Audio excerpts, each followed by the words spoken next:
Hello, I'm Marcia Kavanaugh. Thanks so much for joining us. Well, Louisiana's time in the national political spotlight may be brief, but it will happen tomorrow as the Louisiana presidential primary takes place. We'll discuss what impact the state might have. In Baton Rouge, legislators are facing the last few days of a critical special session. We'll examine the politics. We'll also look at education and try to sort through the jumble of jurisdictions and who's going where. Elsewhere, we will examine the rapid condominium expansion downtown, a final trial in the BP case, and a setback for Darren Sharper. In session for us are tonight's Informed Sources. Errol, Laborde, producer of Informed Sources. Kevin McGill, reporter, The Associated Press.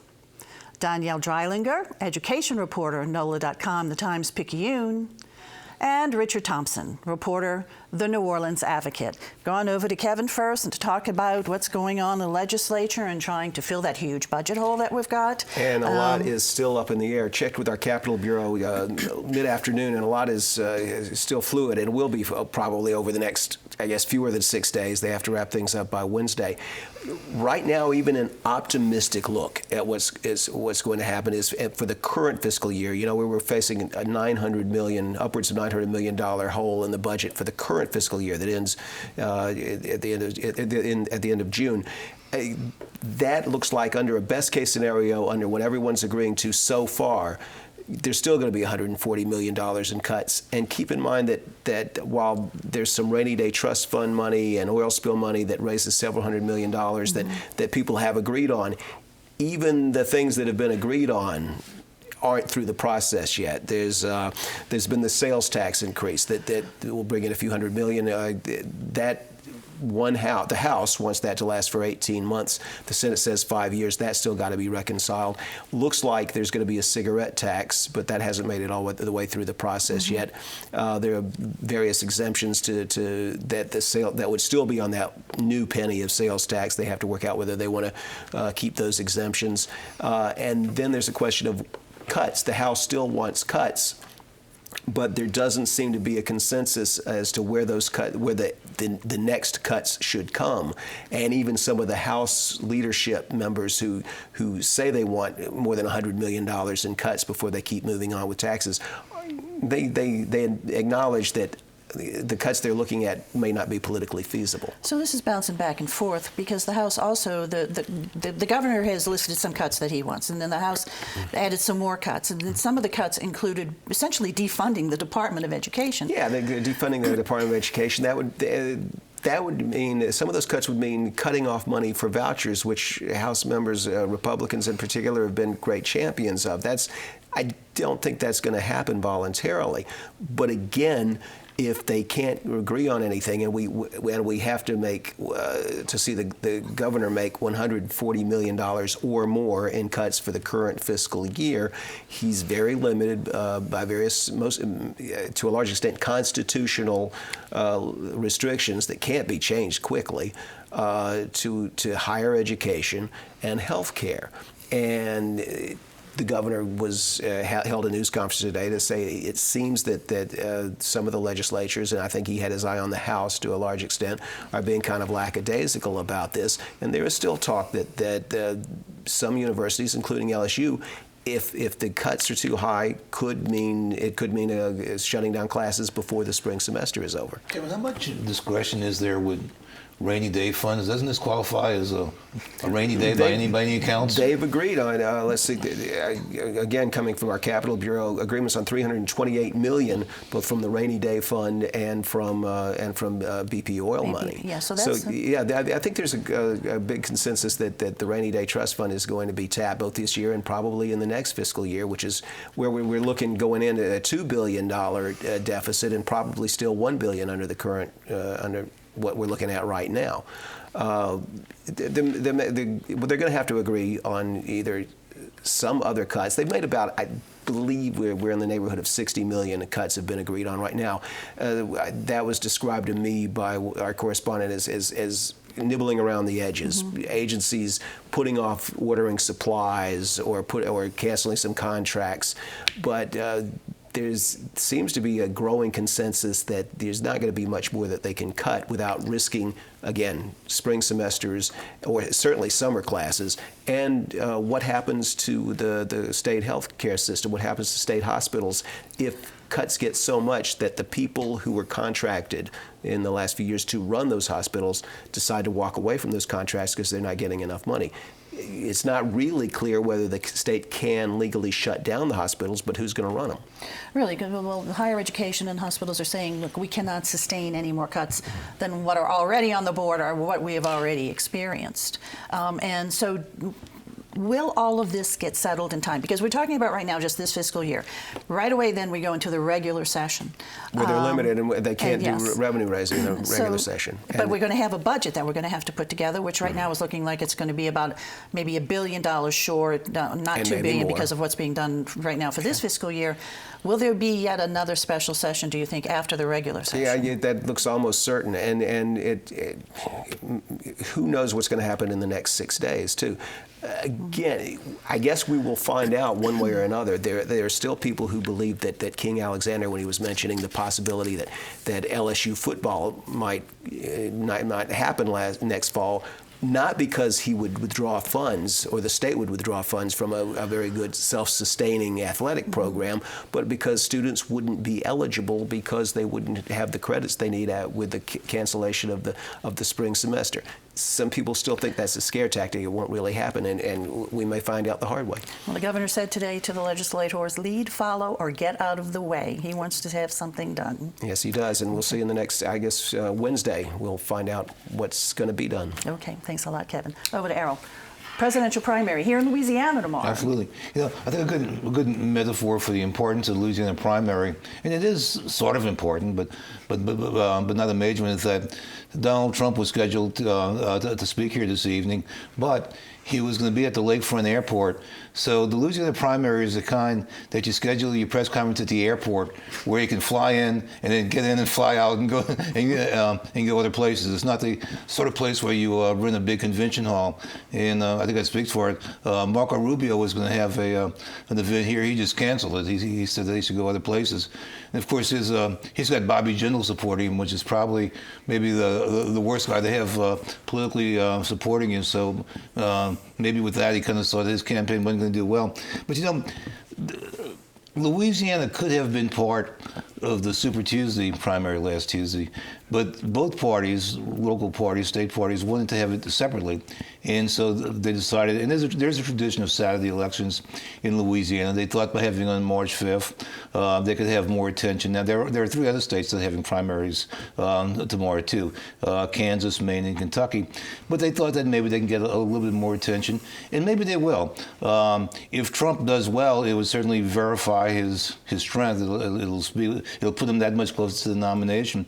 But if he doesn't do well, if Cruz has a strong showing, maybe it'll show a bump in the road. And so there can at least be things to interpret by the way things happen tomorrow. I don't think there's any question about the Democratic side with Hillary Clinton, and that she's going to win easily. The Clintons have always done well in Louisiana, and especially in party politics. Keep in mind that you can only vote your party. If you're a Republican, you can only vote in the Republican primary, and Democrats can only vote in the Democratic primary. So there's not going to be the crossover votes. There's not going to be like in the general election here, where you have Democrats voting for Republican and vice versa. And so you're going to have more staunch voters. You're going to have more staunch Republicans voting on the Republican side and more staunch Democrats on the Democratic side. So it's going to be a little bit more of old-fashioned party politics.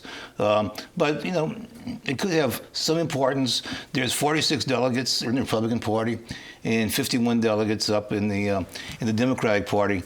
The thing is that Democrats have way more delegates in the total, so 51 is actually a smaller percentage of the whole than 46 is for Republicans. But at least it's our chance to talk politics. And there is a little bit more importance given the competition of Bernie Sanders and the Democrats, although he doesn't do very well in the South compared to Hillary Clinton, and just the big ruckus going on in the Republican Party. I think everybody thinks that every little bit is important, especially in the GOP right now. And also, Ted Cruz is going to be in our area also on Friday night as well. Tonight he's here. Okay, so tomorrow, the turnout's not expected to be huge. No. But polls open, I guess, usually at 6 a.m.? 7 a.m. I believe. 7 a.m. But Bernie Sanders, to me, has been doing Hillary Clinton a great favor. What if he had not been running? Then Hillary Clinton would have no chance to make news all these weeks. So every week she gets to, to pile up a victory because of Bernie Sanders. And so he's really helping her a lot. Okay, chance to go vote. Louisiana presidential primary happening tomorrow. And the lines won't be long. The lines, shouldn't be too long, but go vote. Go vote anyway. Okay, over to Danielle right now. And since Hurricane Katrina, we've really had a different organizational structure for public schools in Orleans Parish. And now we're seeing maybe a little bit of change back. Can you explain to us what is going on? Right, so 10 years ago, the Recovery School District, which is a state entity, a state takeover school district, seized about 100 of the city's public schools. There were about 125 at the time, and they'd already taken a handful. But this is when they just, almost took over the city. There were only a few schools left in the Orleans Parish School Board's jurisdiction, and almost all of the schools now in both districts are independent charter schools. Well, the thing is that when people were creating the RSD, they weren't thinking about the end of the RSD. So the legislation is open-ended. It just says that schools have to be in there for at least 5 years. And when they finally put the policies in place to decide what was going to happen, and this has been controversial, the legislature has not changed this, but the State Board of Ed decided that it would be up to charter schools. Once they've hit certain benchmarks, they can decide whether or not they want to go back. And this has been the case for several years, and now, dozens of schools have been eligible, but until this year, only one had chosen to go back. But this year, we have 33 schools that were eligible, and 5 of them are in negotiations to return. And so RSD, let's just define that, is a recovery school district, right? And they took over schools that were low-performing schools. Right. And so schools that eventually reached a certain benchmark were going to be able to go back, if they so choose, back to the Orleans Parish public school system. Right, and the idea is that, they have recovered. Right, that they have recovered. Well, we do have some, though, that have made the choice. Like you said, that we had, the first one was Martin Luther King of the Lower Ninth Ward. But there are now, 5 more that have said that they want to go back. Number one, my first question to you is, why are they saying they want to go back now? So there has been a growing sense, especially with the 10th anniversary of the storm, there's been a growing sense of we didn't mean for this takeover to last forever. And that because it's voluntary, sooner or later, schools just have to step up and go back. Also, there has been the threat all along that the legislature would intervene and say the schools have to go back. There's just been a growing part of the conversation that this is a temporary move. We should all be unified. And I'd say, sort of in terms of city psychology, right? It's meaningful to think of the school system being unified once more after the storm, moving together in one direction. Being run by its own community. I think Daniel, run across this too. There was some hesitance because the school board reconstituted New Orleans School Board. Certainly the problems that plagued them before are gone, but they had that 2-year period when they couldn't even agree on a superintendent. When Henderson Lewis was named superintendent, I think that's one of the reasons that was kind of pushed the Martin Luther King people over the edge. And I think I talked with some of the folks from Pierre Capdow the other day, and that was another thing they said. They've got a permanent superintendent now. That may give us a little more confidence that there's stability in Orleans Parish now. So the different schools have gone back for different reasons, and a lot of them have been, there has been a certain amount of self-interest in why some schools have chosen to go back. I would say that, speaking more generally, there is a sense that the OPSB is finally getting its act together. So one of the weaknesses of the takeover is that there was not anything put into place, to change the Orleans Parish School Board in any way. So the idea was the state was going to take over these schools and they would somehow be magically improved on their own, but what happens to the system that used to run them, the elected democratic school board on which our country is based. So now they they had an interim superintendent for a number of years, and they finally have a new superintendent, Henderson Lewis, who's been in place for about a year. And he is, in fact, and he's made it the cornerstone of his job to build confidence and bring the schools back. He's restructured the central office.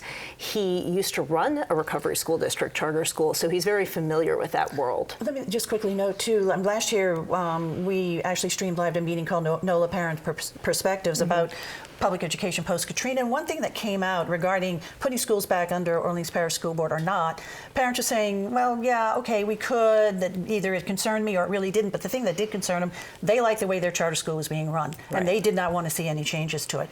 Can they be promised that if they go from RSD to OPSB? That's a really good question. And the answer is nobody really knows. Immediately, there shouldn't be any changes. All these schools will continue to be charter schools. They will continue to largely run themselves. They're not going to become traditional schools again.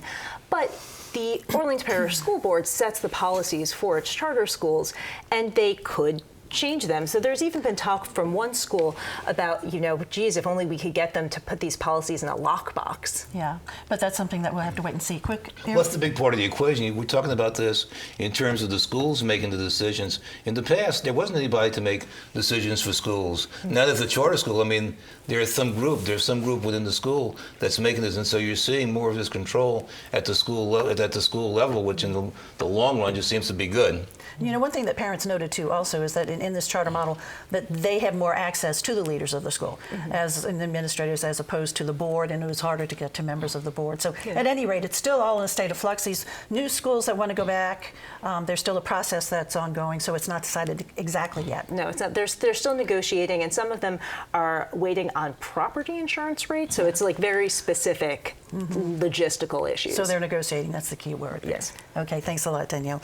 Okay, over to Richard. And we are seeing hotels in the CBD and condos in the CBD, and we're seeing that people want to live, not just work, but live, or visit, not just visit, but they want to live in the CBD. A real boom. It seems like no matter where you go in the CBD, you can look in either direction, and there are hotels under construction.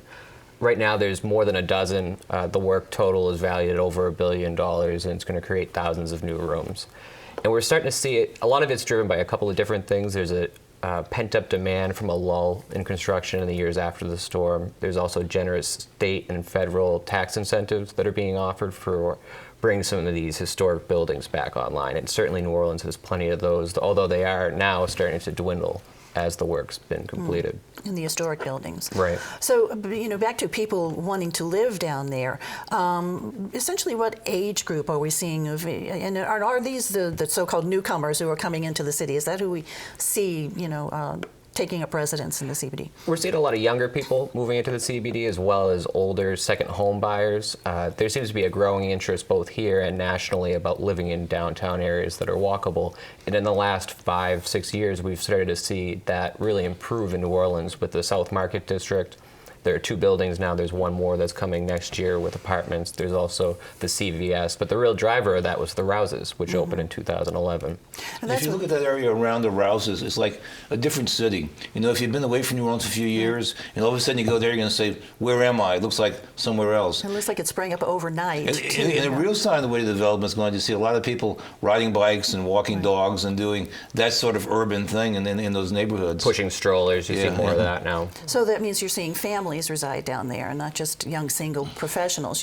Something that urban planners say, if you build the amenities, then your neighborhood will form. And it seems like that's what's happening, like you said, with the CVS and the Rouses. That's definitely what we're seeing. If you look at the census numbers in the last 5 years, it's growing. There are more residents there, and they're definitely within that 24 to early 30 bracket. And is this something that we see continuing, or is this a trend that's going to meet a plateau?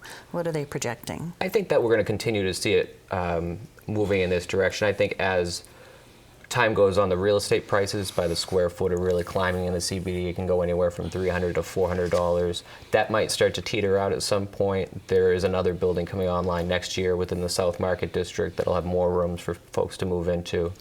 But I think it's going to continue in that direction. Okay, one final question for you. You had a piece in the paper today about a building, a project that was supposed to be this big shining tower with a pretty famous name on it, but it never came to be. What could have been. What could have the been. 70-story Trump Tower that was had been proposed. Donald Trump had jumped into that project with some Florida developers just days before Katrina, which naturally upended that project as well as many others in the area. But now with him coming back tonight for this rally and him being the presidential frontrunner for the Republican Party, seems to be back on everybody's minds. Yeah, it could have been there. He could have had his press conference underneath his branding name, because that's what it was really. It was just a branding And that's what it was. issue And even him. after Katrina, there was a lot of talk about whether or not that would be revived and where it would go. Yeah. The price escalated as labor costs, material costs rose, and it jumped from about $200 to $400 million pretty quickly. Right. I remember on what proved to be the Wednesday night before Katrina, nobody knew it was that at the time, seeing Ray Nagin in the event, and he was so excited because that day the Trump people had signed in. And then the other thing that happened that week was the approval for Federal City.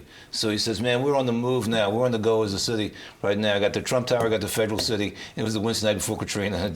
It took a turn. Nagin was trying to urge him to go ahead and build a second skyscraper. I mean, he was on board from the start.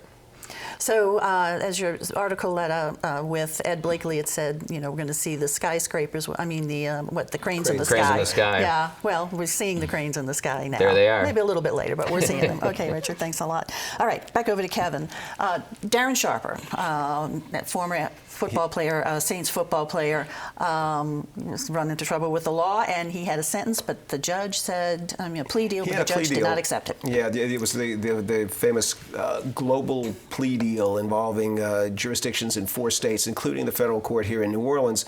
It basically called in each jurisdiction for him to serve no more than 9 years. The federal plea deal specified at one point 108 months, 9 years. And Judge Jane Trish Malazzo rejected it a couple of weeks ago, looking at that 9-year sentence and pointing to a pre-sentence investigation. He's not charged with this many, but the pre-sentence investigation. And this is rape charges. These are charges, either rape charges or charges related to drugs and sexual assault, and that there might be as many as 16 victims. And essentially, she said the sentence, 9-year sentence, is not enough, and she rejected his plea deal. And she said she gave him until this week to decide whether he wanted to withdraw his guilty plea. He has pleaded guilty in each jurisdiction. Then earlier this week, he decided, he and his lawyers announced essentially through court filings that he would maintain the plea deal, that prosecutors and the defense team had reached a new plea deal. Sentencing has been put off.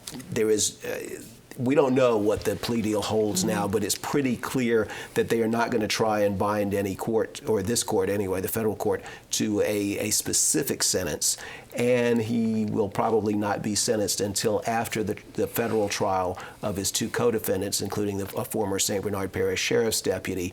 And they want to give the judge an opportunity to observe how well he cooperates with authorities in those cases, in that trial. So it will almost certainly be more than 9 years, I guess.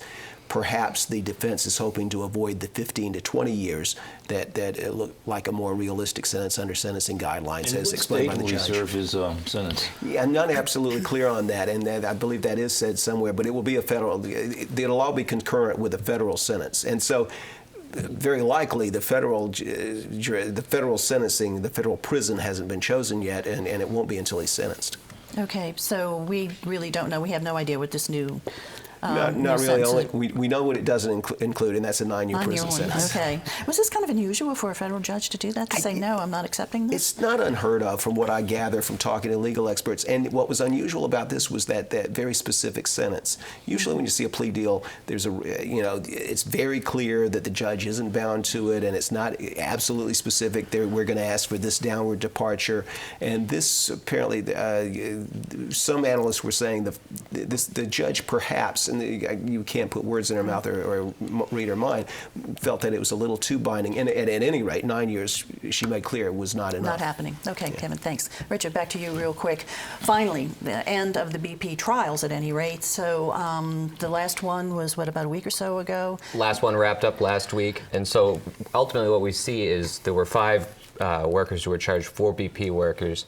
2 of them were acquitted, 2 of them were convicted. The 2 who were convicted only received probation. They were convicted of much reduced charges from what they initially faced.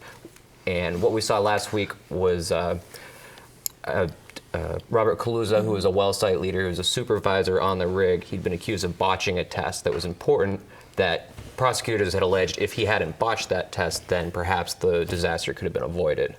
And so he was found not guilty on that. He initially faced 11 counts of involuntary manslaughter, 11 counts of seaman's manslaughter, which is an arcane provision that mainly dealt with riverboat pilots in a different age, never oil and gas, and then this misdemeanor pollution charge. And in the end, that's the only one he ended up facing.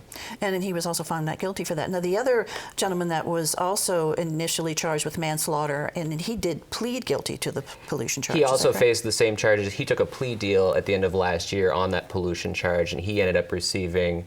Well, he hasn't actually been sentenced yet, but I think prosecutors have said they're going to recommend probation, and it seems almost certain that that's what he'll get. So no jail time at all in that. No. So that's over. So in essence, how would you sum up the prosecution's case for all of these various cases that went before the courts regarding the BP spill? Kevin, what do you think? I said, it has to be disappointing, at least for the federal prosecutors, and you have to wonder, did they go after the wrong people? I mean, I don't know, you may agree or disagree with it. Kaluza, Rainey, the Kurt Mix, all came out looking in the end like they'd been through the ringer, and they almost looked like, this may be the good work of their defense lawyers, they almost came out looking like victims in this. Kurt Mix came out in the courthouse steps and he pleaded guilty to a misdemeanor. I guess it was a misdemeanor. Over deleting text messages, which was what he was originally charged with. And made it clear he felt like a victim. Well, we have to wrap this up right now, but basically that's it. Right? No more trials in the BP? Yeah, I think as far as criminal trials. Rank and file guys, trials, All righty, guys. Okay, time to look ahead. Well, tomorrow, besides the Louisiana primary, there's some municipal elections in the region, including in Mandeville and Madisonville. Both places are having a mayoral election plus electing councils. Okay.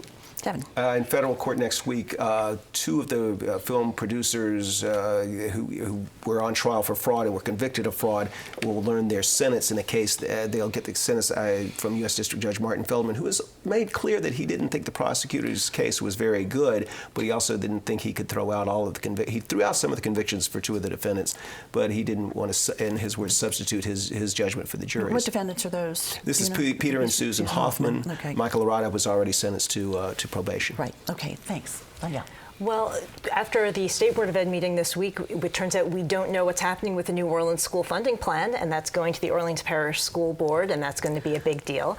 Also, I'm sorry, I have a really light one. I know this sounds like a plug. Downton Abbey, Sunday, finale. It is. Everybody watch. It's bound to be a wonderful, wonderful series finale, really. Yes. Not season, but the end of the whole series. Okay, Richard. I think in the next couple of weeks we'll get a little more clarity on who's going to be leading UNO through what's sure to be a troubling period as they're going through the budget. They're down to 2 finalists, UNO's provost, John Niccolo, and Andy Copeland, a deputy mayor. Okay, we'll be looking for that. Thanks, you guys, for being here. Thank you all for joining us, and we want to see you again next week for Informed Sources.